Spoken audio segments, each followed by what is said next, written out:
Hi everybody, I'm Zena Corrales and I had Chapter 33, The Look and Listen Close of Zig Ziglar, Secrets of Closing the Sale. Alright Georgie, so in what ways have you closed a sale? Well, since I work at Vans, they give us a specific sales quote that we have to make every day. And with this sales quote comes benefits for all employees. So if we do reach our sales goal a certain amount of times per month, we get like sales associate of the month. And basically that just gives us awesome benefits throughout the store. So while we're working, it really turns us into sharks and makes sure that no matter who comes through the door or what comes through the door, we're always helping them and we're always making sure they're getting the help they need when they come into the store, and we're really just trying to close deals. Yeah, I completely understand that. I'm a server, so my tip or my pay wage is usually 18 to 20% of a customer's bill.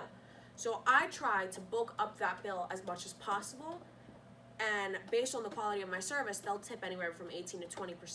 So I try to recommend the most expensive dishes, the best bottle of wine, and I really try to make my 20% tip as much as possible. So, do you know what physical action is, and do you know how you use it? How you could use it to your advantage? I do not.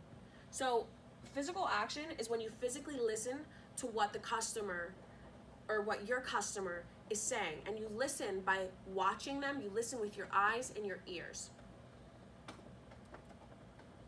So, when a customer says no, he really means maybe.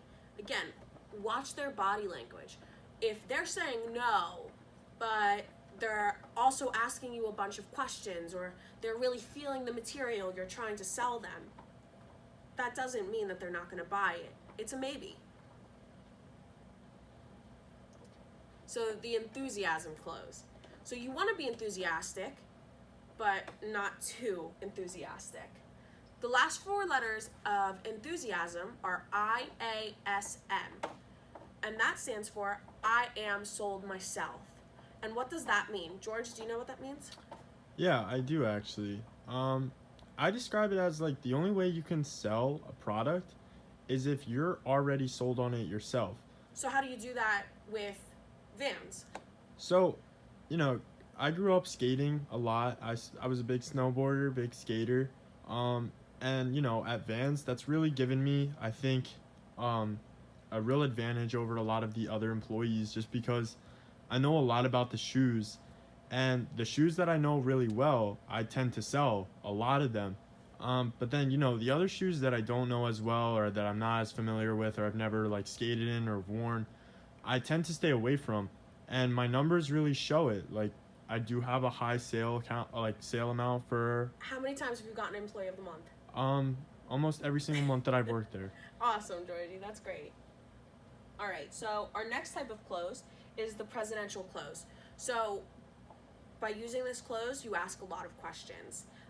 One type of question that you could ask is a subordinate question. George, do you know what a subordinate question is? I do not know what a subordinate question is. So according to Zig Ziglar, a subordinate question is any question, the answer to which, if positive, means the customer has bought it. And if not positive, it does not mean that the customer has not bought it. So, for example, because this is kind of confusing, if you were trying to sell a customer a pair of Vans, you would say, have you sold yourself yet, or do I need to explain myself more? You're asking two separate questions where both of the answers, neither of them, the customer can say, no, I'm not interested, thank you. The first answer, have you sold yourself? They can answer yes, and then you make the deal. Or they say, no, can you explain yourself more? And then you really get to sell them your heart and your emotion of these Vans, and most likely you'll make that sale. The three questions close. So this is the simplest and most effective, efficient way of making a close. You ask this after you've convinced your customer that your product that you're selling is saving them time, money, resources, etc. So an example of this is, the first question you ask is, can you see where this would save you money? The second question is, are you interested in saving money? And then you have to wait for their answer. The third question is, if you were ever going to start saving money, when do you think the best time would be to start? So if you did your job right and you asked these 3 questions correctly, that third question should automatically land you that deal. The greatest salesman close. So Zig Ziglar describes the greatest salesman as Jesus Christ. I found this really interesting. He said that Jesus was a salesman, and his 12 disciples were also salesmen, and the one bad one was Judas. And they back this up by saying every time someone asked Jesus a question, he always responded with a question or a parable. So if you ever have a customer that asks you one of those questions that you're unsure of answering, ask a question back. It'll for sure land you a sale. The dinner out close. So this is also asking questions to your customers. The effective persuasion will lead the customer to make their own decision that's best for them. So in the book, Zig Ziglar used his wife. She went from asking him if they could go to the grocery store and she could cook for him either a nice steak or some seafood, to eventually the conversation got to, well, how about instead we just go to dinner?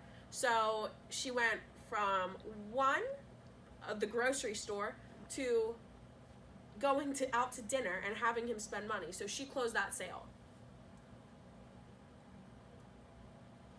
So Georgie, I need to ask you, are you going to use physical action the next time you work at Vans? Yeah. Awesome.